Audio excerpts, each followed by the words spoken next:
Pranab news official চ্যানেলে আপনাদের সবাইকে স্বাগত। আশা করি আপনারা সকলে ভালো আছেন। আজ একটি বিষয় নিয়ে আপডেট দেওয়ার জন্য এই ভিডিওতে এলাম।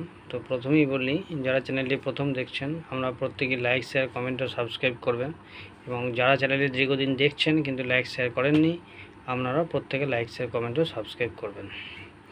তো আজকে যে বিষয়টা বলার জন্য এলাম সেটি হচ্ছে আপার প্রাইমারি, অর্থাৎ আপনারা জানেন যে আপার প্রাইমারিতে দুদিন কাউন্সেলিং হয়ে গেছে। পরবর্তী কাউন্সেলিং লক্ষ্মী পুজোর বাদ শুরু হবে।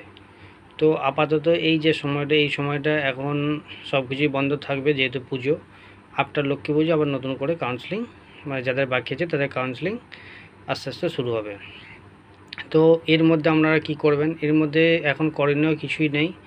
আপাতত পুজোটা ভালোভাবে ঘোরাঘুরি করুন, এনজয় করুন, বিভিন্ন জায়গায় ঠাকুর দেখুন, একটু আনন্দ ফুর্তি করুন বান্ধবের সাথে। ও আপাতত পরিবারের সঙ্গে সময়টা কাটান।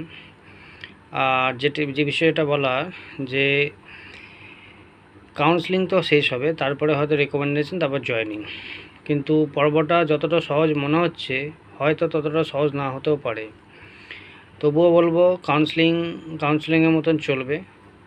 এবং যেটুকু খবর তাতে করে, যেহেতু আপার প্রাইমারিতে 4টে এসএলপি হয়েছে এখন পর্যন্ত যা খবর, তো 4টে এসএলপির ডায়েরি নাম্বার পাওয়া গেছে, কিন্তু হিয়ারিং অর্থাৎ এসএলপি নাম্বার পাওয়া যায়নি বলে হিয়ারিং হয়নি। সম্ভবত এই হিয়ারিং লক্ষ্মী পুজোর বাদই হয়তো শুরু হবে। অর্থাৎ কাউন্সেলিং চলতেই হয়তো দেখতে পাবেন সুপ্রিম কোর্টে হিয়ারিং শুরু হয়ে গেছে। সেই হিয়ারিংয়ে যা আপডেট উঠে আসবে তার উপর নির্ভর করছে কিন্তু এই upper primary counselling recommendation and joining. অর্থাৎ সুপ্রিম কোর্ট যা স্টেপ নেবে, সুপ্রিম কোর্ট যা বলবে সেই মতন কিন্তু এটা চলবে। আপাতত এটা হাইকোর্টের নির্দেশ অনুযায়ী চলছে, আদেশ অনুযায়ী চলছে, কিন্তু সুপ্রিম কোর্ট কি বলে হিয়ারিংয়ে, অর্থাৎ স্টে পড়ে কি না স্টে হবে কি না, সেটা কিন্তু তার জন্য ওয়েট করতে হবে।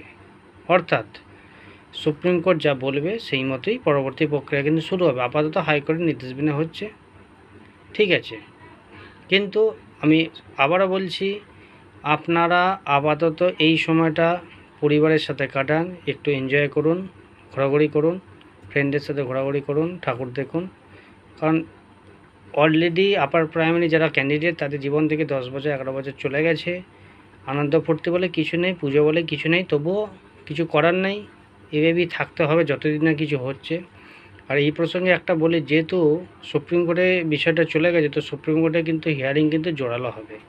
অনেক বড় বড় লয়ার কিন্তু এই এসএলপিতে দাঁড়াবেন, অর্থাৎ যারা বঞ্চিত হয়েছেন তাদের পক্ষে। তাই বলছি, খুব একটা সহজ বিষয় হয়তো হবে না, কি হয় না হয় দেখতে থাকুন।